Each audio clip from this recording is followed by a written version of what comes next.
Good afternoon, gentle readers. It's August 5, 2024, and it's about 4:30 on this swarthy afternoon, a Monday. The week begins, it proceeds apace.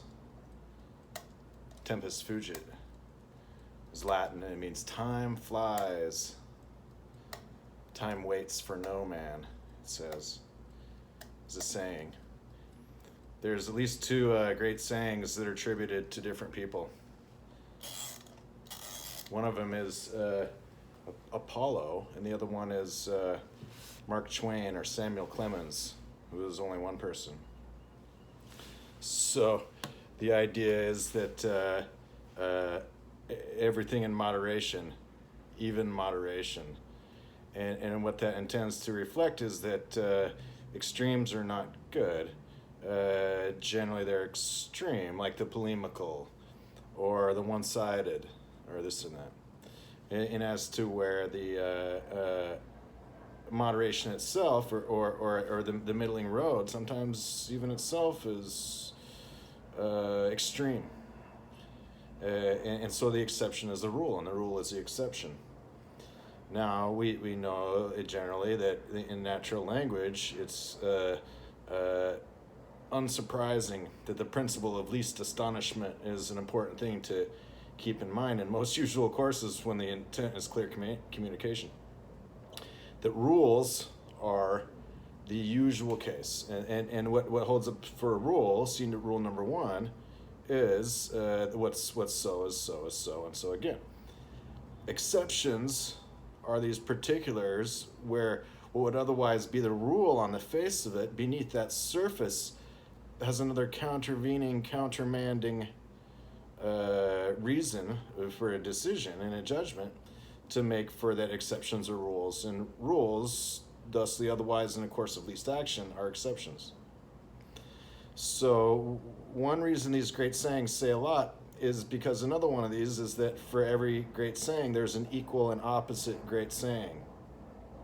So kind of like we've been talking here about the laws of motion and all these complementary duals and what goes into making and keeping it so that it's on the level and all balances out is the restitutive and the symmetrical and what is the reflective and the inverse.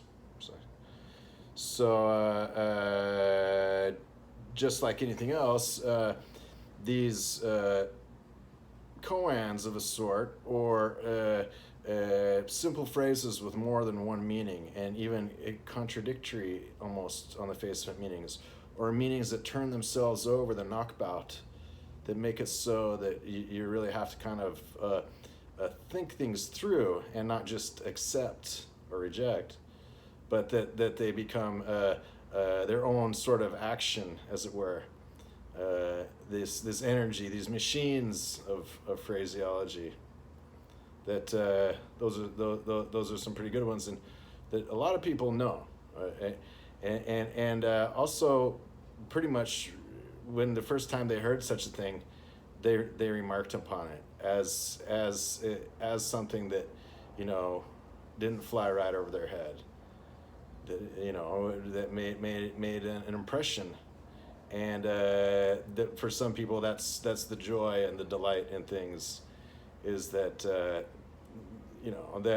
it says a lot, and then for other people it's just like my goals of clear communication did not include anything except the blunt, for example, or the surface. And that can be for any variety of reasons. So it's not really too much more relevant there than just as a way to kind of start the conversation. So obviously, why I'm not yet in as to addressing the waffling of this hypercube distance, the Zeno swath, the stop derivative, the infinity seconds per meter, that is 0 meters per second. Nothing at all in velocity, but all of a sudden, anything different about it has to deal with an infinite quantity. which goes along pretty well with people. I mean, pointing out that 0 meters per second is infinity seconds per meter, and then it sort of automatically sort of equips the entire space of numbers with otherwise this is not a number. It's like, well, yeah, we all know that word, infinity. So there's that. And then the waffling bit is that it can't really waffle. You can't really say, well, it's always just on one side or the other. This is like Born's restless universe or something like that. It's like even if it does, it goes back and forth. I mean, it's not just irrational. It's not just imaginary. These are quantities as real as they can be, insofar as it's not falsifiable to say they aren't by any means. Even if it's otherwise a little bit more difficult to try and figure out how to make it falsifiable in science, that there really is a continuous background, that there really is the deterministic, and how it is it works out that these are truisms, that the continuity is primary and central in our theory, mathematically, and also for physics, and as of just even Platonic ideals, and there being one at all. So if you follow these talks, then over the past several, there has been quite a bit is trying to figure out this sort of hat style analysis as what intends to reflect that going from point A to point B is considered as crossing a square from the coordinate 0, 0 to the coordinate 1, 1, or a constant increase from 0, 0 to 1, 1, or as it were on a straight line between 0 and 1. And that's perfectly described by constant uniform motion with no further complications at all. That's it. That's classical, that's linear. You even talk about it when the force equals mass times acceleration is about as close as it can get from that, with inertia being mass times velocity and momentum being like 1/2 that m over v squared, or you can just take the acceleration in and out of that, the velocity with its rest exchange momentum. This is with regards to the theory of relativity and the real effect of space contraction as a combination of time dilation and length contraction.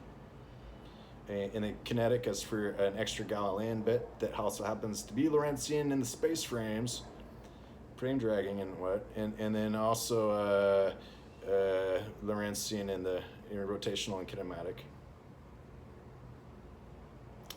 That being quite a pile of verbiage, but at the same time, the very least sort of amount that kind of reflects its character, and it has it all quite well organized.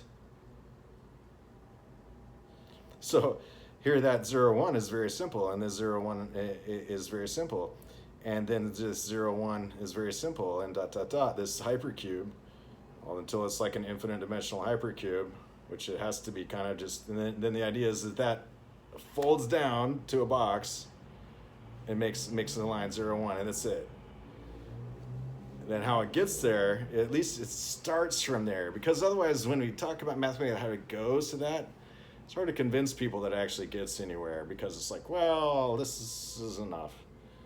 It's like, well, no, it's not enough. It's not enough. Well, and so convincing it this way is more like, well, it has to kind of just fall in.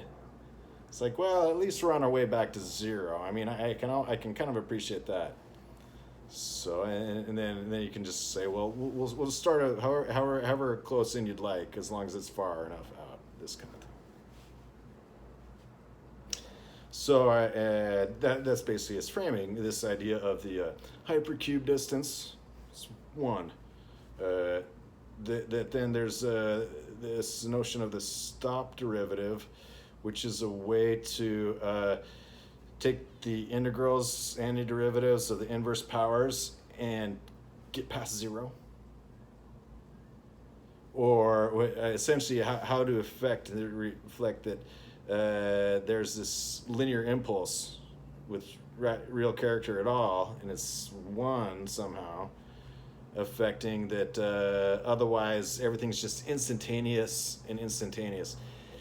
That's, of course, already in the classical mechanics, it's just broken down into smaller and smaller and smaller time steps. And then the pieces and the statistical ensemble eventually are used to recreate that, it still doesn't have that coherent picture, or what it is called in the quantum mechanics when it gets down to that level is the decoherence. And it's coherent again of these things. Another one of these words that's bandied about from both sides of the perspective where it makes sense. The completions from both sides. A line made of points. Points make a line. Neither meet. If they do, if at all. Standard way has that points make a line. Here it's that a line segment makes points or points make a line. There's both. There's got to be both.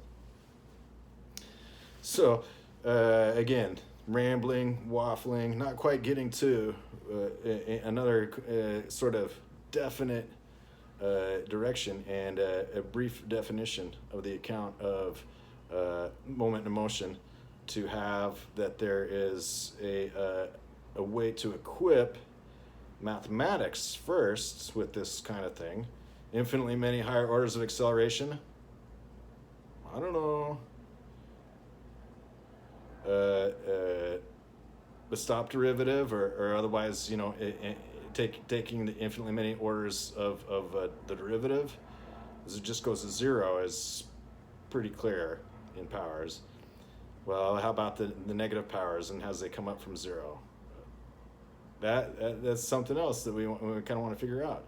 To give it a form, to make a windowing and boxing, essentially, to work it up, and then probably to relate it to orthogonal functions like the trigonometric functions or the hyperbolic functions. Both.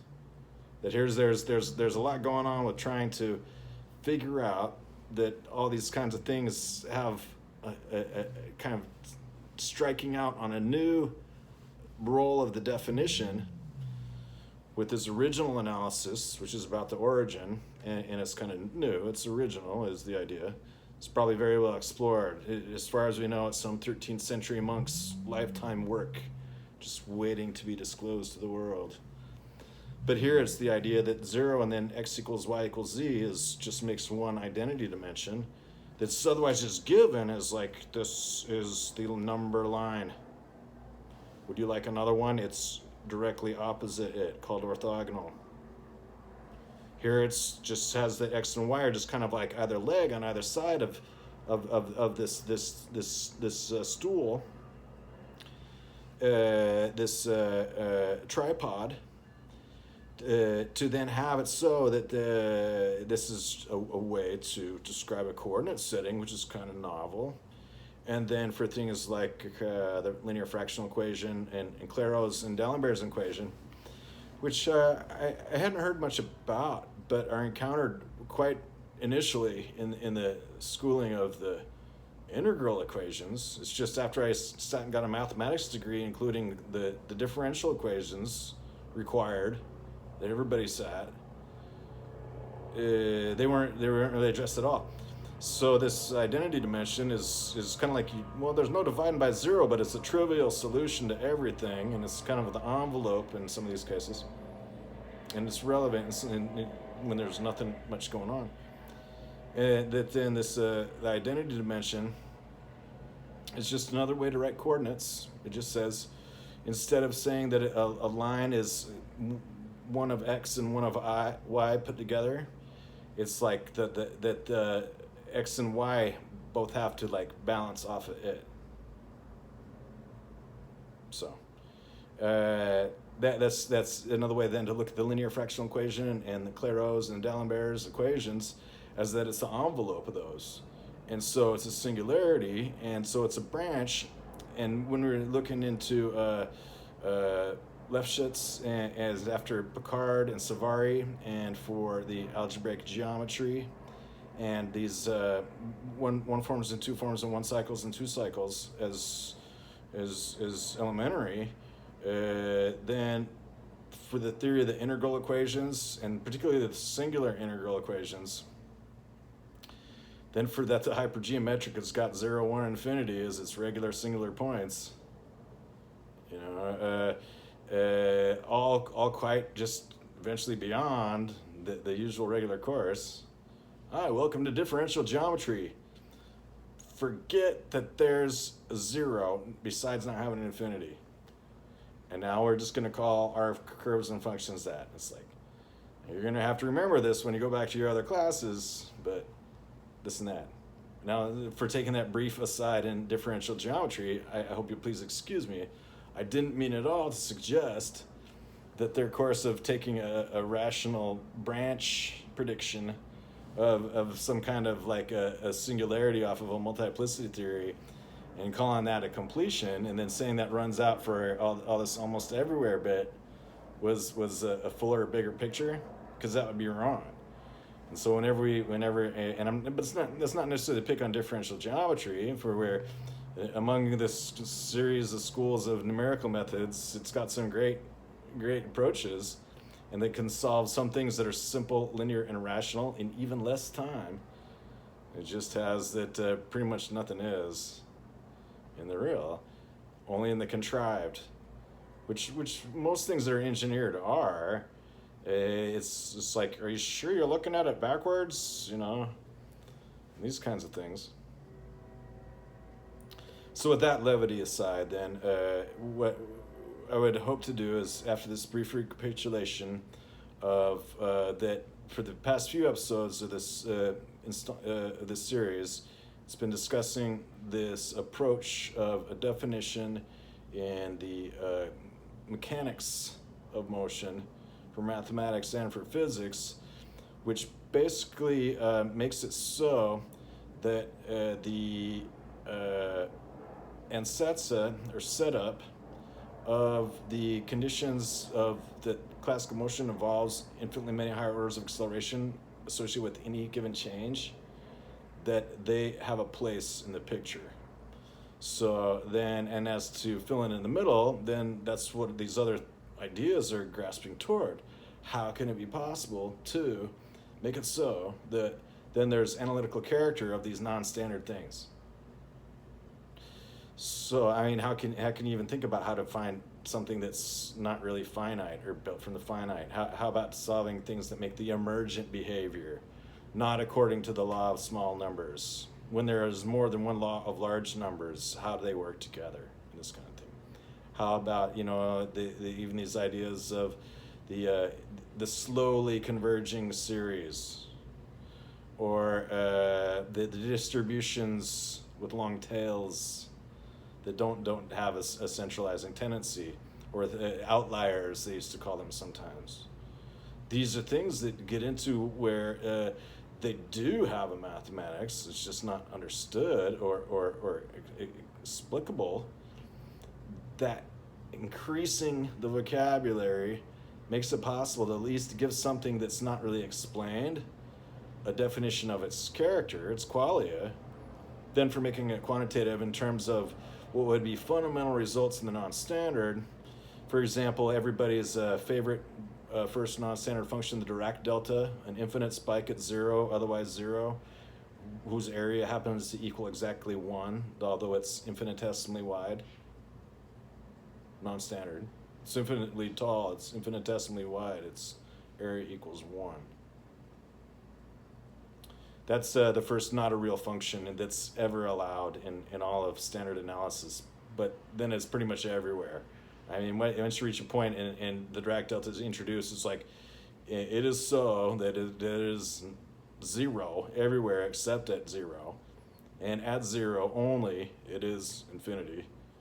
It's not less than any given bound, so this is width is infinitesimal, its height is infinite, and its area equals 1.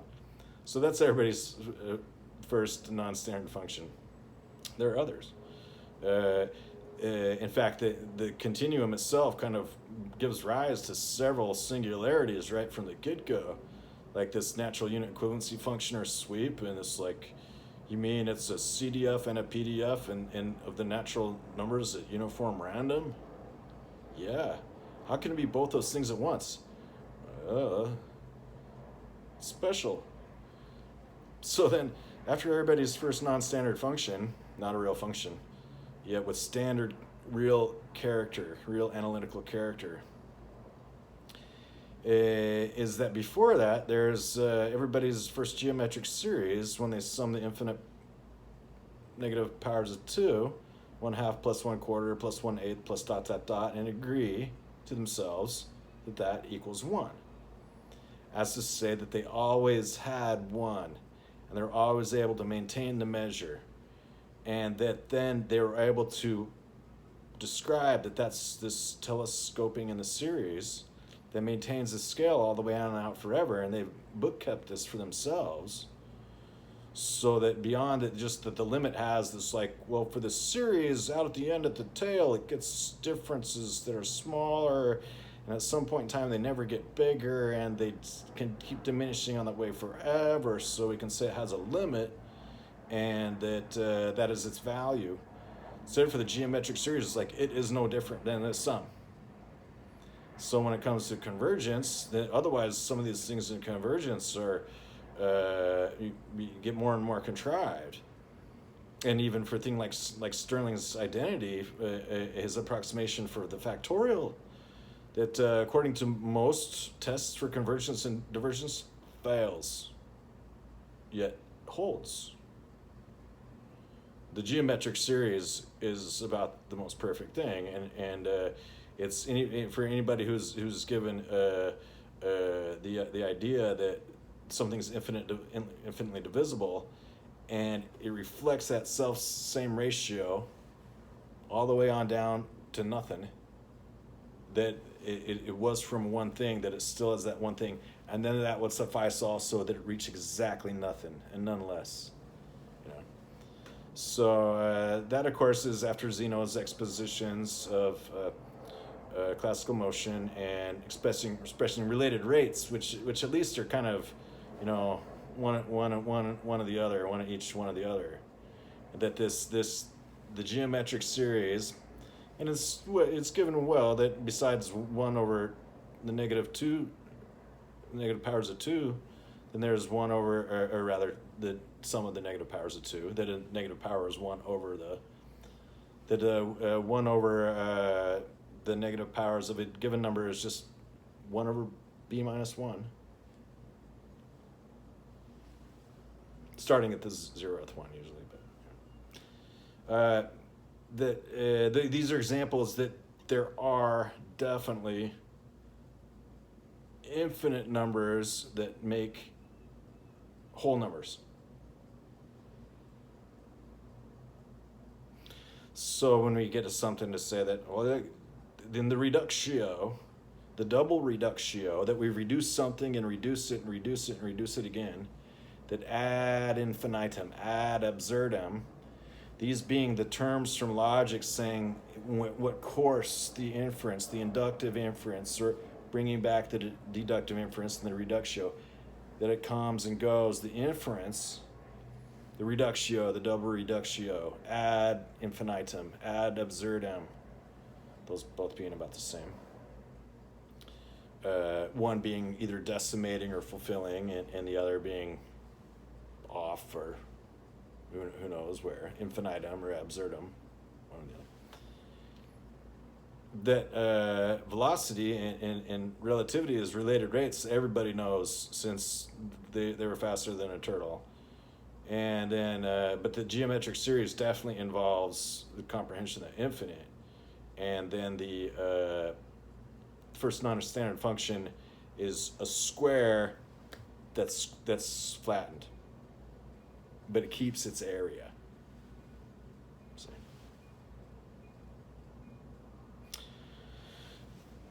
Again, that was talking about this infinitely many higher orders of acceleration and coming back down from that.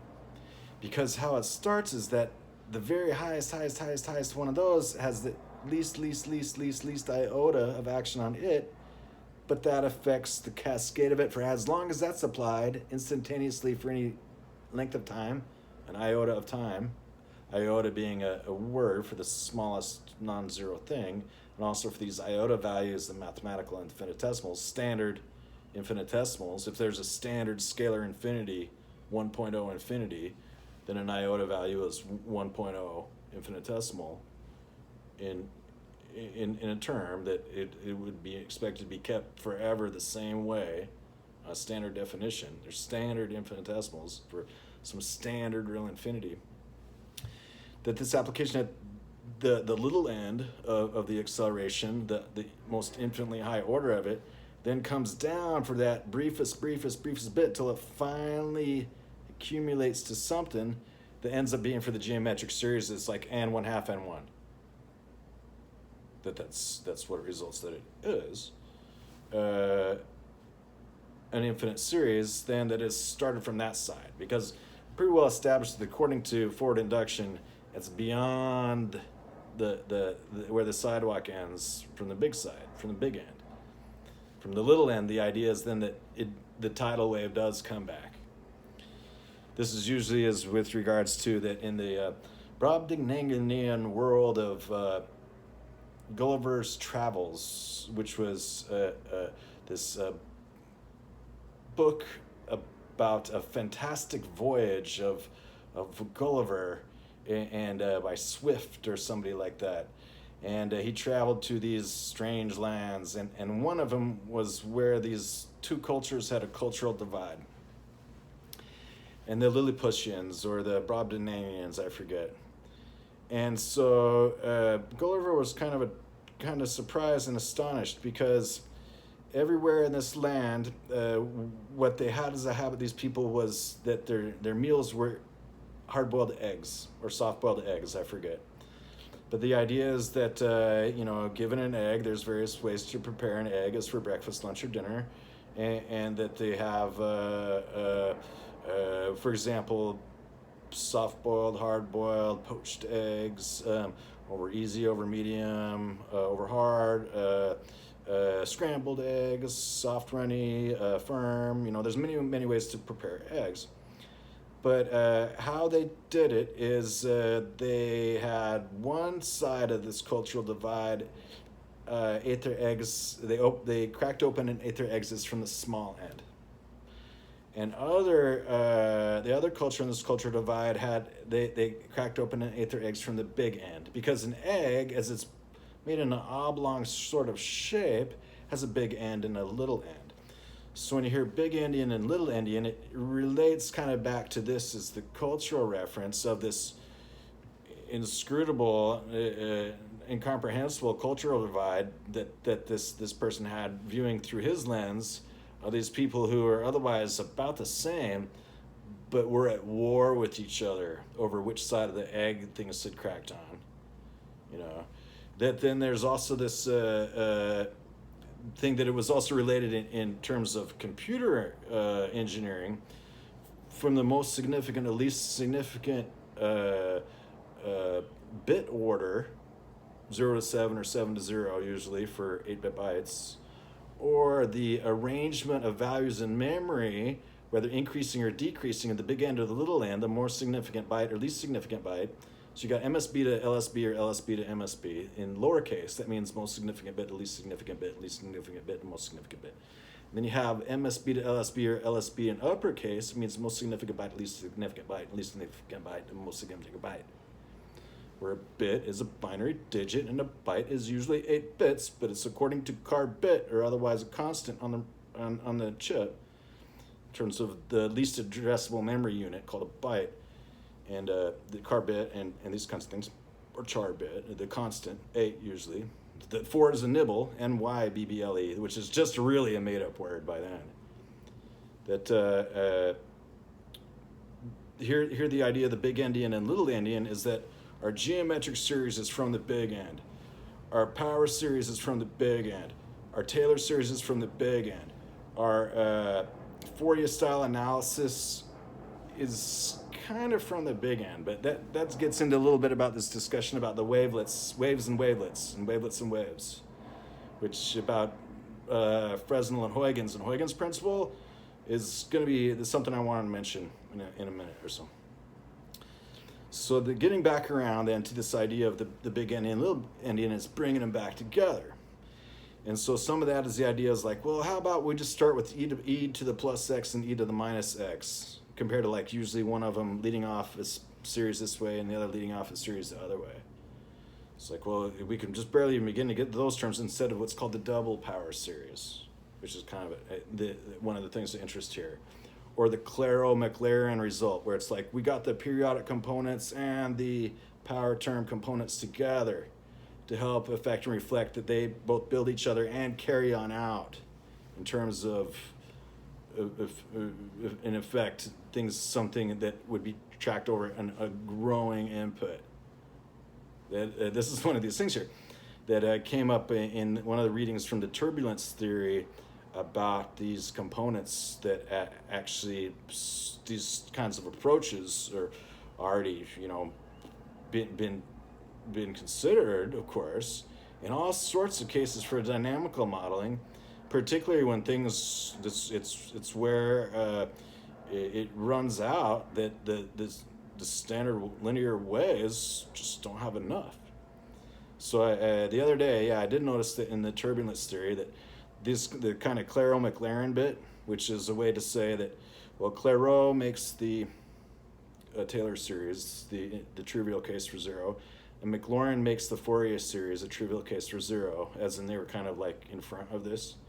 And so putting them together then is like, well, if we can figure out for them a zero case together, then that's why instead of just calling it like Taylor Fourier, in terms of having those as infinite series and comparing their terms term-wise from the big end, that these are the kinds of things. That trying to figure out how to make an analysis and having standard real character from the little end to the big end is at odds with this. But then the idea of this Zeno swath is sort of how that, in this hypercube distance particularly, is how that's kind of coming down. Where the Zeno swath is just kind of like, it goes from 0 to 1. Instead of like taking the straightest path, it's like, how far does it have to curve to get to it? What is the shape of its stopping distance? What is the profile of it? That's the Zeno swath. In the box, the distance is 1. How does it get there? Is a question. How does it collapse then, this infinite hypercube, to a normal unit hypercube that's a line segment, 0, 1. From time 0 to time 1, and at distance 0 to distance 1.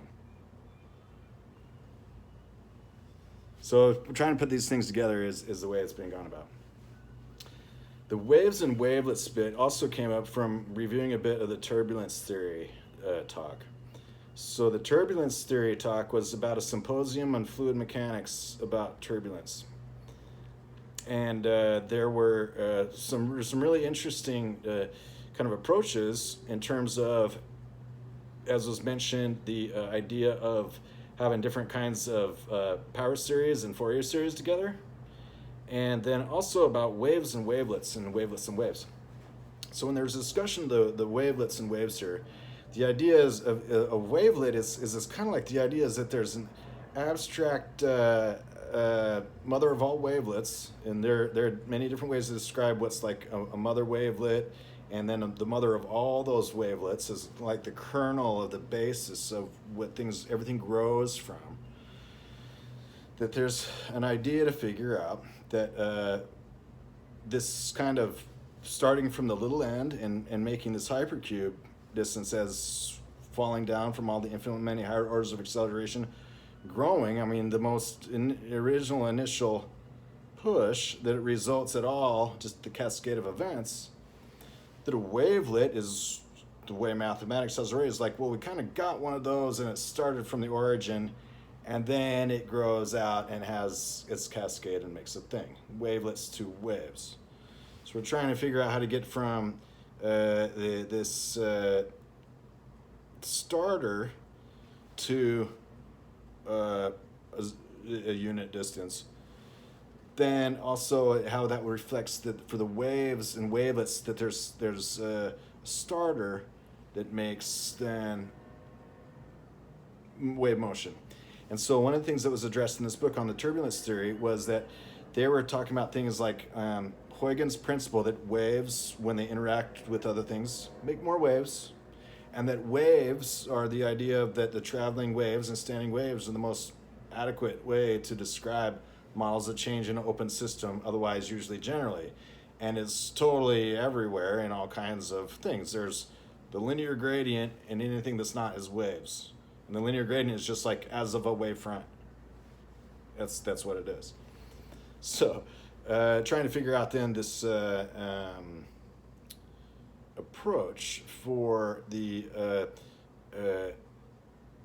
where Zeno starts, and that the step, not to use the word step because it means a function that looks like a stair step, but that start isn't really usually already defined in mathematics except as a beginning, T0, P0, this kind of stuff. That then there's getting to relating it to these other primary fundamental elements, the deconstructive elements, the quasi-elements, the pseudo-elements of what become then these classical figures with their real analytical character, that it must be that they have non-standard yet real analytical character. It must be that they have somehow not a real function, meaning out of the usual complete ordered field, a real function, standard complete ordered field, as according to there not being infinitesimals, all finite values, the Archimedean field, with real analytical character that arrives at this. There is it, because otherwise there wouldn't be, and there's none. It's kind of like the other day, someone was telling me that their theory of physics was discrete and grainy. I'm like, you might as well have nothing. And they're kind of agog, and it's like, what if that's nothing, And they said, well, it's kind of what physics has arrived at. It's like, no, it hasn't. It's what a particular view of a particular mindset of a particular interpretation who carefully follows, for example, a model physicist's view that happens to be one of these clones out of the Copenhagen conference or something like that. And it's kind of like the same guy as this guy on the street who's looking at a broken mirror, and he says, look, it's all one piece, or not. It's just one of those things.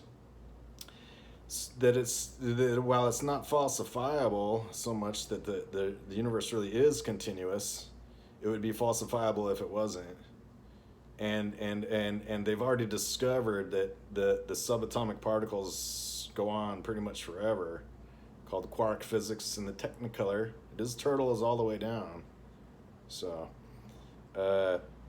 it's the same for mathematics too, and its continuity is primary in theory as an object that, regardless of what otherwise our usual concerns may be, is. So I guess that got into a couple different things then. There's just kind of manners of speaking, trying to figure out the order of things, and then discussion of the terms and their inverses, and how it at least very directly begins in terms of just a simple dimensional analysis that 0 meters per second is infinity seconds per meter. And so if it gets somewhere, it comes down off that. And then to start from that and then into the big endian, little endian thing, and about how that the geometric series is infinitary, and everybody knows it, and can prove it for itself, if not for the more general, wider questions of convergence, which also get confounded for functions that converge slowly, or the anti-inductive cases, again, special, maybe not necessarily real functions, yet with real analytical character. Everybody's favorite unit impulse function, their first not a real function, limit is a family of real functions, called the functional, maybe a distribution, just in case, somebody's theory of functions just couldn't quite cope with, keeping that book kept, Dirac's delta, which reminds one very well of a Heaviside step function. Also for a while, I was like, that's not a function. I'm like, it looks just like a stair step. You can draw it with a pencil as straight as you can make it. Horizontal, vertical, horizontal. It's a function. Or if you must, just turn the paper about 1 degree, and then you'll notice it looks like a zigzag. that it's inclusive, and then we get to where there's this whole Cartesian space of Cartesian functions, de Bois-Reymond's long line of all expressions of real functions, and finally back down to sweep an integer continuum as a linear continuum. One function at all. Then there was talk briefly about the idea of waves and wavelets and their starters. That for this idea of the big N, little n analysis, that there's at least a description of how something cascades. This is the butterfly's wings, or the idea that there's a chirality, which is a chirality is like which direction do things turn when there's no other influence at all. Why is the helix of the human DNA twist in one direction and not the other? Why do siphons of vortices in bowls and tidal basins turn one way and either way of the globe and terrestrial? That's kind of well understood. It's just an example of a chirality that otherwise might be explained with a thing. But what is this that happens that makes it so that something ends up from a razor's edge or from the leaning on the fence at the top of the fence one way or the other? Could go either way. And then that it generally does is about the initial conditions. This is well known in the field of initial value problems and boundary value problems of differential systems as the initial conditions, and that the idea that small differences in initial conditions can result large differences in outcomes is this usual thing. And then the idea of being able to figure out where the least amount of contribution of an input will make the most difference as directing a path otherwise into or out of one of these configurations is matters at the singular point, at the cusp, is where it can go either way. And those are the pivots where the lever has the longest fulcrum or rather the longest arm and the biggest fulcrum. So that was kind of what's been considered today, just kind of helping put the hypercube box in a box that has a distance 1.0, and it comes down from the infinitely many higher orders of acceleration. Mathematics, as far as I know, doesn't already have one, but it really just has the parts sitting right around. It's like I've just given Zeno a few extra like kits, and so he's just kind of comparing his diagrams. So it's like, so yeah, I can kind of see how I can put this up against this other one, and I'll kind of have to hold it like this, but then it will kind of like, they fall together and make the same thing. So I'm like, there you go, it's because I'm gonna expect you to hold these up and hand these out next with these prospectuses of these other kinds of materials.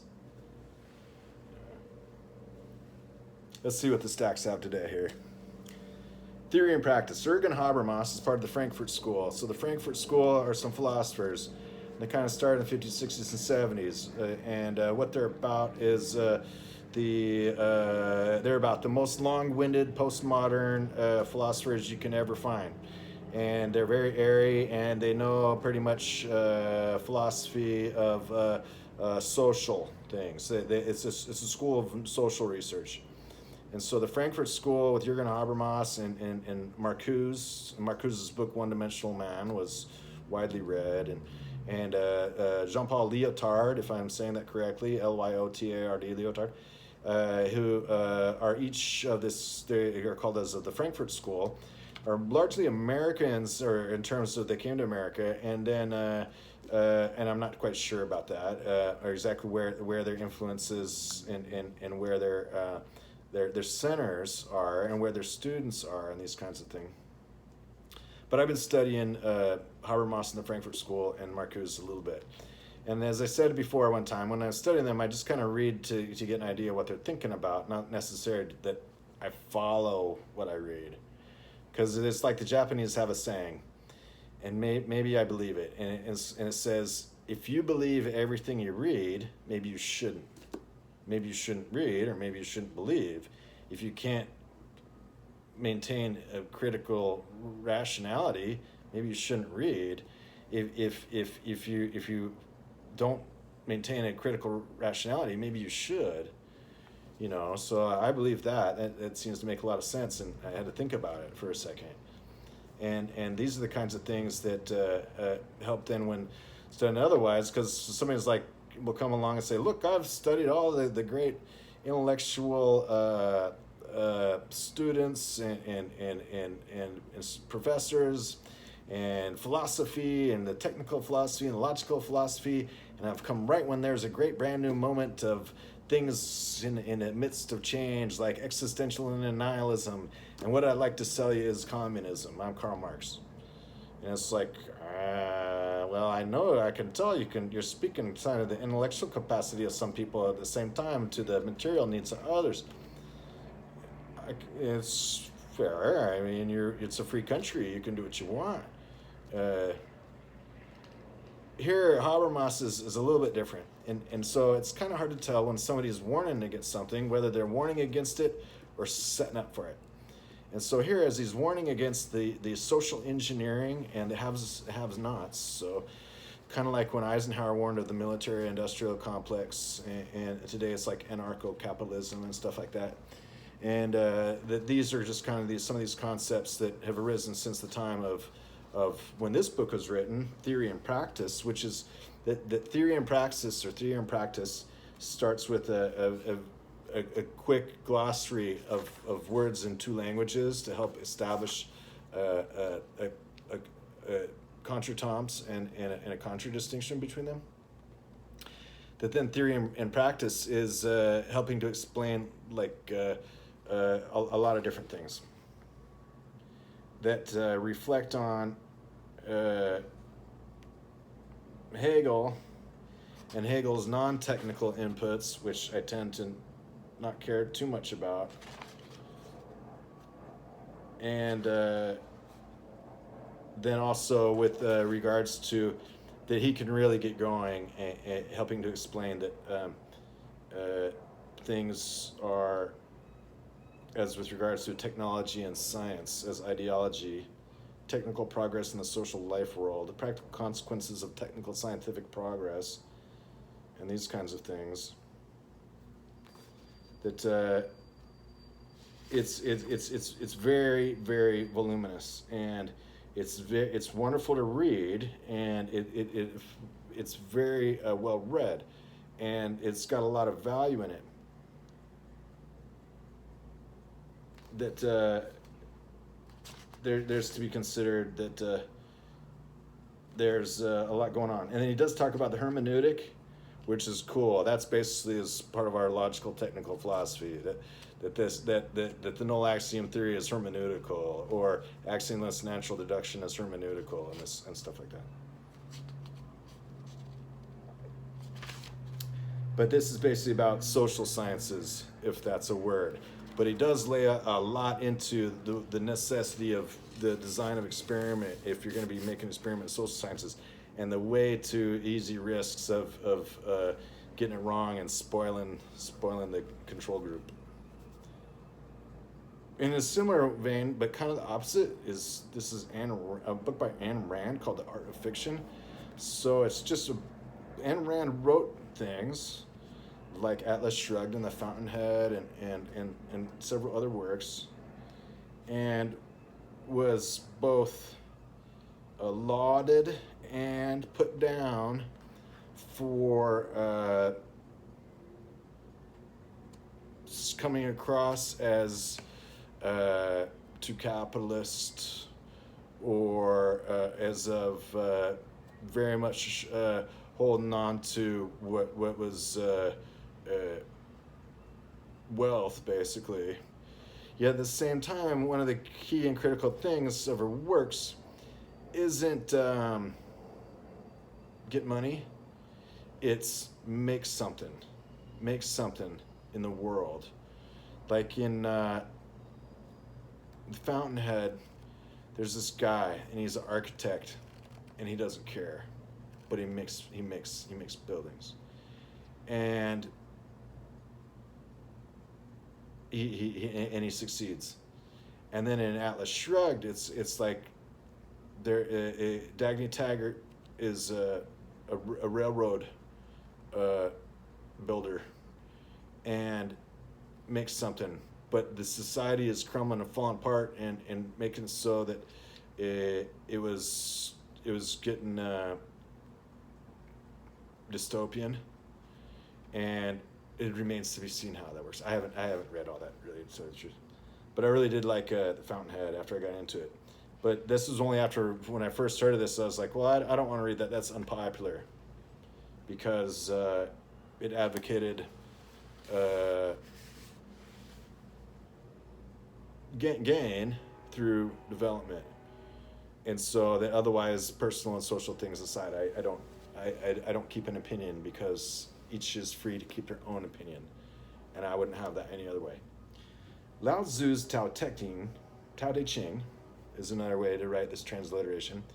That Lao Tzu, this translated by Red Pine, if I'm pronouncing that correctly, was selected commentaries from the past 2,000 years.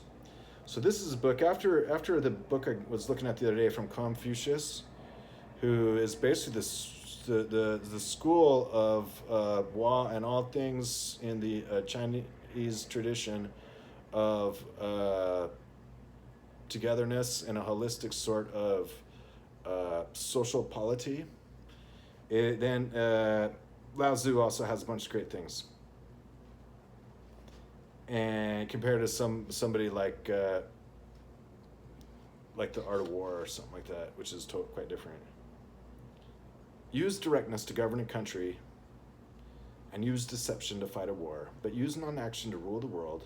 How do we know this works? The greater the prohibitions, the poorer the people. The sharper their tools, the more chaotic the realm. The cleverer their schemes, the more common the bazaar. The better their possessions, the more numerous the thieves. Thus does the sage declare, I make no effort, and the people that transform themselves, I stay still, and the people correct themselves, I do no work, and the people enrich themselves, I want nothing, and the people simplify themselves. There's each of these writings, and then the Chinese or transliteration is given with regards to the I barely even know the integers or washi chirli or something like that. It's tough to learn a language of the Orient without quite thorough exposure, and then reading the characters as well is kind of like having to figure out kind of, for me, I just associate it with like box band, house chicken, book tree, rice or something like that, in terms of those being kind of the main shapes, and then figuring out the different ways that they get associated, and most of them have anthropomorphic figures in them, or buildings.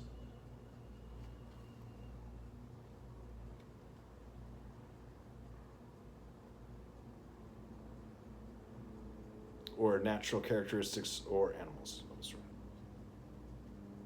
When the government stands aloof, the people open up. Where the government steps in, the people slip away. Happiness rests in misery, and misery hides in happiness. Who knows where these end? For nothing is direct.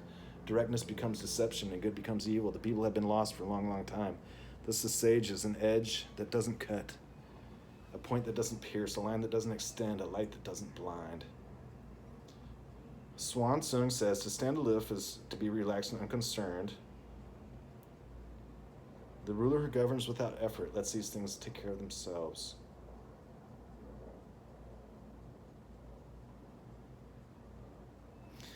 So this has a lot of the treatises on how to govern people.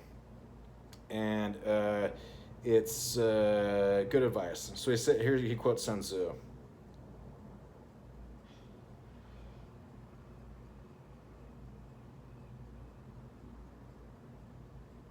Oh, that's good. And no fate is worse than to have no enemy. I don't keep enemies, so I don't really get that.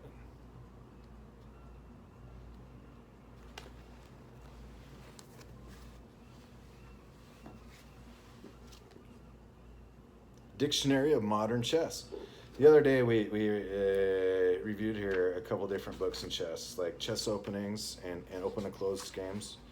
And Dictionary of Chess is what we have here. Dictionary of Chess Moves. And another one. So I haven't looked at this. This is really just kind of goes on the shelf. The bishop is the mitered minor piece, symbolized in chess notation, and is recorded briefly by the letter B. In the opening position, white has 2 and black has 2. One is placed next to each king, is referred as the kings, and the other is placed next to each queen, is known as the queens. how bishops move, advantages and disadvantages, value. Historically, the bishop was represented in the Sanskrit literature of the game in India as an elephant, because not only were bishops unknowns in those days, but elephant squadrons were very essential elements in the army of old India. In medieval chess, the elephant chess piece was changed to that of a court jester. In the days of Catholic Europe, the ecclesiastical bishop became an important advisor to the royal family, and his position on the chessboard became desirable. Some historians see resemblance between the two elephants' tusks and the two projections on the bishop's mitre. They make chessmen and figures of all kinds. I have one, for example, that's like carved out of Aztec stone, and they're just really shaped. But the bishops are just like shorter than the king and the queen, but taller, and everything else is how we're saying.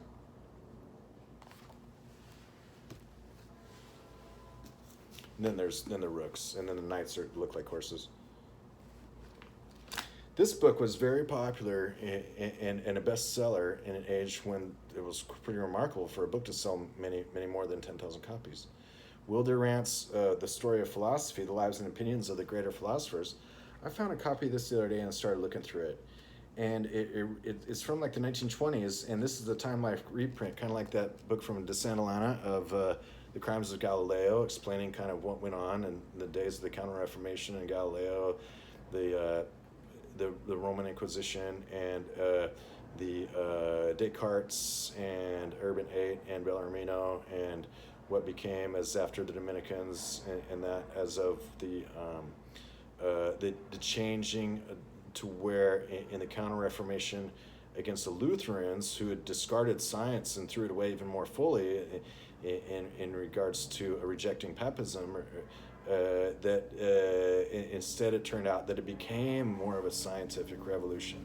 And so when people associate that with a time, it was like, well, Galileo took pains because of his quest for scientific truth in the face of dogmatic authority. And it's like, well, yeah, that's also when it started just kind of rolling out slowly. So that was a really good book, and it came from the same kind of imprint. In psychology, he is almost a behaviorist. He wishes to eliminate the word chance from the vocabulary of science. Who is this? What is this? Bacon. Now there's two Bacons. There's Francis Bacon, and he was a brilliant guy, but I don't know anything that is like we point to him as like having brought the word to it.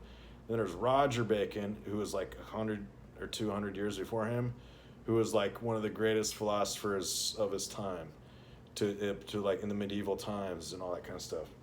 But Francis Bacon, whether or not his scratch book happened to be full of a bunch of things that otherwise could only be found in Shakespeare, is otherwise that he's a dilettante.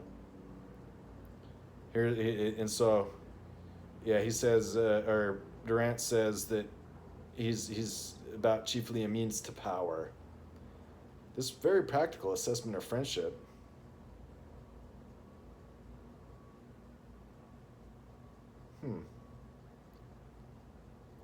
He quotes Francis Bacon as saying, "Do not betray, even to your friend, too much of your real purposes and thoughts in conversation. Ask questions oftener than you express opinions, and when you speak, offer data and information rather than beliefs and judgments." So, yeah, Bacon was real smooth and would easily avoid some things that otherwise might result from miscommunication. Now, I still have to read this, and so this is just kind of flipping through it. The Treatise on Toleration, Voltaire. There's quite a bit on Voltaire in this, and again, these philosophers are as of the systems of governance and stuff like that, and so I'm not so much interested in them. Mind is the indispensable organ for the perception of this dialectical process and this unity and difference. Immanuel Kant, German idealism. The task, the system, reason. Oh, that's nice. given us a reason. After the Hegelians, they were like the new Hegelians, the new Hegelians, the left Hegelians, the right Hegelians. Forget them. Just be a Hegelian and leave all that left-right stuff to the polemics. Yeah, Hegel was a very, very rational guy. Well, time flies, and so there was a chance to talk about the non-standard character of numbers and why infinity is going to be there eventually, and it always has been. And then there's some reading of some brief looking at some new books that have arrived since last time. I shall so hope you have a great day, that it's not too swarthy where you are, or otherwise, and by that I just mean hot, humid, and uncomfortable, you know. And then as with regards to having a great day, I hope one of them at least is yours. Good luck.